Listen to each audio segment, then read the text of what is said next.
Howdy there, YouTube. This is T Walker, aka Tanner. I'm going to do a video for you today talking about an idea I had that maybe you might want to implement into your game or have some thoughts on.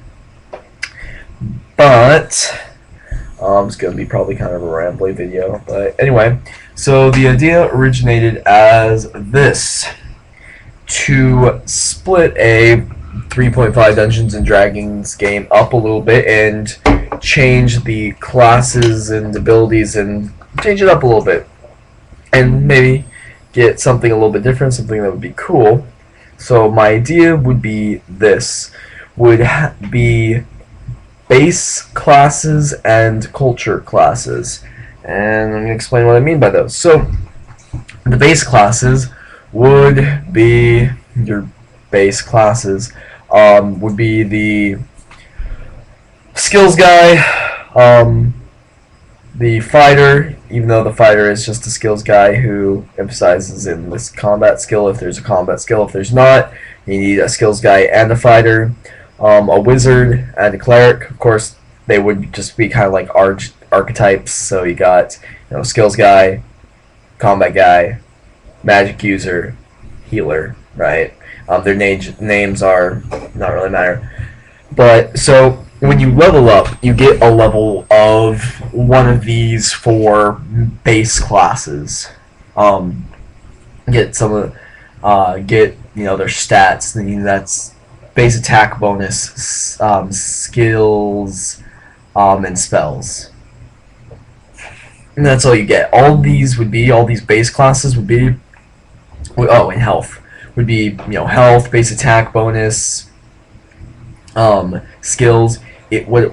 Spells. What it wouldn't be is any abilities. There would be no abilities attached to these classes, just base raw mechanics.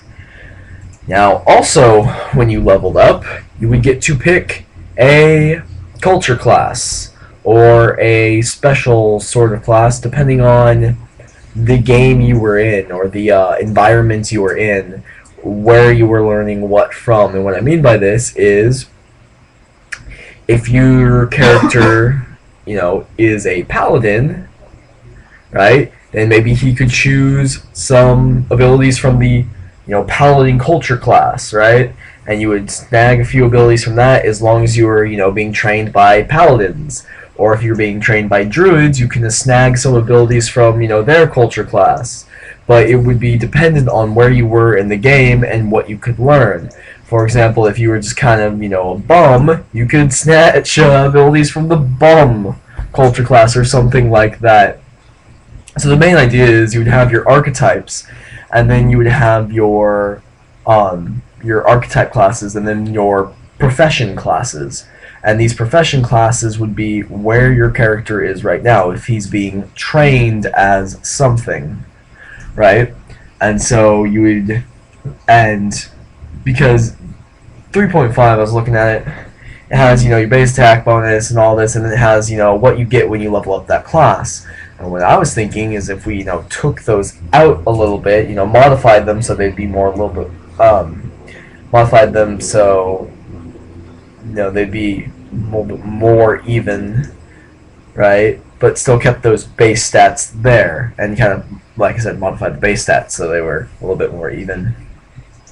And by base stats, I mean, skills, spells, base attack bonus, health, all that kind of stuff. So we would keep that there, and then these, turn undead, that would be an ability under the, the paladin class, or something like that, or, all the different abilities, the shape change of the druid, that would be under the, the druid's stuff. And so, that's pretty much the idea, that you would have kind of two separate classes in your game. You'd have your base class defining, the archetype of your character, and you can mix those around, but also the profession classes, which give you your key abilities, give you your cool moves you can do, that allow you to, pick from the paladin or pick from the druid, depending on, what you're training under, what your environment is like. You have these different classes which you can pick cool abilities from. So anyway, This has been T Walker, aka Tanner, and it's just a really quick idea. Tell me what you think.